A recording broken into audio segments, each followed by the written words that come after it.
Hi guys, LC Fifa here, and welcome to my first Cheat Beast video.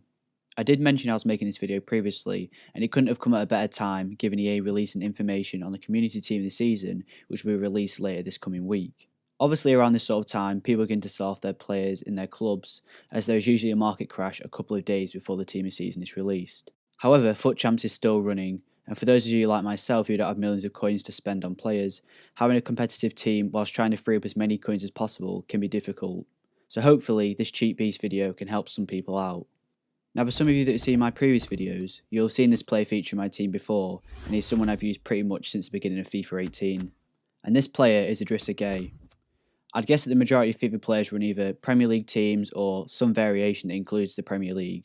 Also, the majority of formations run this year are narrow, allowing for multiple options in the midfield, so Idrissa Gueye is someone that could fit into a lot of people's teams. As you can see, I've played over 400 games with him, as I consider him an integral part of my team. Playing the 4-1-2-1-2 narrow means he's my only defensive midfielder, so it's important that he's strong defensively and can break down some of my opponent's attacks before they reach my defensive line. Here I'll show you his stats and name some of the key ones, starting with 82 short pass, 87 interceptions and slide tackle, 85 stand tackle, 85 jumping, 88 stamina and 84 aggression. So now I'll get into some of the reasons I believe he's a cheap beast. His main comparison is probably going to be Kante, who is roughly around 50 to 60k at the minute.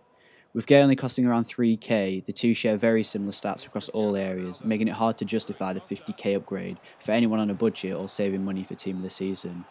Also, it's important to mention that all the clips you are watching are taken from Weekend League gameplay, and I came up against some of the best players in the game, such as Ronaldo and Hullet. To begin, Gueye's pace honestly feels faster than 76, and this is probably due to him playing a defensive role. Most central defenders average around 70 pace, with players like Bailly having 78 pace, and that's considered fast, making Gueye's 76 pace feel higher end for a defender. Next is shooting, which is probably one of the weaknesses of the card. Out of the 400 plus games I've played with him, I've only managed to score 5 goals. I don't really see this as much of a negative though, because he's a defensive player in my team, so I'm glad he's not making his way up the field to try and score goals. Having said that, all the goals I've scored with him have been from outside the box due to his positioning, so he is capable of surprising you every now and again. His base passing stat on his card is primarily let down by stats like curve, free kick accuracy and crossing. His actual passing ability is much better than you are led to believe.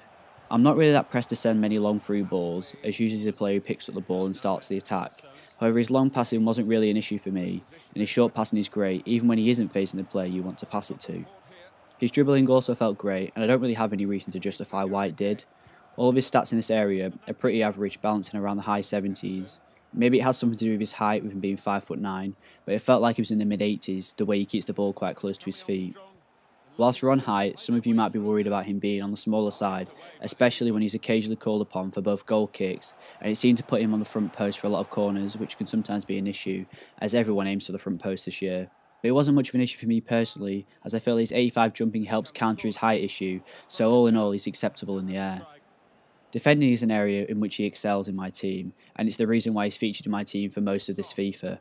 His 87 interceptions allows him to read the pass before it's been made, cutting out your opponent's attacking options. Gueye is probably one of the most consistent players and plays his role as a ball winner all game, every game. His marking isn't bad either. Most of the time I have a custom tactic set to man mark, and he never really seems to let me down in his awareness of where my opponent's players are. Most of the time people consider tackling ability down to the player. This is mostly true, however I've noticed that sometimes players with high stand tackle stats are more likely to either make a CPU tackle, or if you're running side to side with your opponent, they're more likely to make the tackle for you if possible, which is something that Gueye consistently does. Moving on to the final stat being physical. Like defending, these go hand in hand, and it's an area that Gueye also excels in. Having already talked about his jumping, I'll start with his stamina at 88. I'd consider this stat to be high end. He seems to be able to run around the pitch all game long without tiring. I also play 2 games in a row before applying a fitness card, which is something that Gueye is capable of doing greatly. 76 strength is a little average for someone in his position, however this is massively countered by his 84 aggression. I've seen Gueye push off some of the strongest players in the game without struggle. It's like he has more desire to win back the ball every time. The very last thing I'm going to mention is his medium attacking and high defensive work rate. This is perfect for his position as a CDM, and ensures that he's always in the right place defensively, and stops him from sprinting up the field during an attack, which is important if you're prone to being countered. Overall, Gueye is what I'd consider a cheap beast, someone who outperforms their stats and consistently plays at a high level every game against every player, and for 3k I'd recommend anyone who hasn't tried him to pick him up and give him a trial in your team. I'm sure you won't disappoint. Thanks for watching. If you enjoyed the video, please leave a like and subscribe to see more content from myself. Also, feel free to leave a comment on any future content you'd like to see and I'll be sure to reply.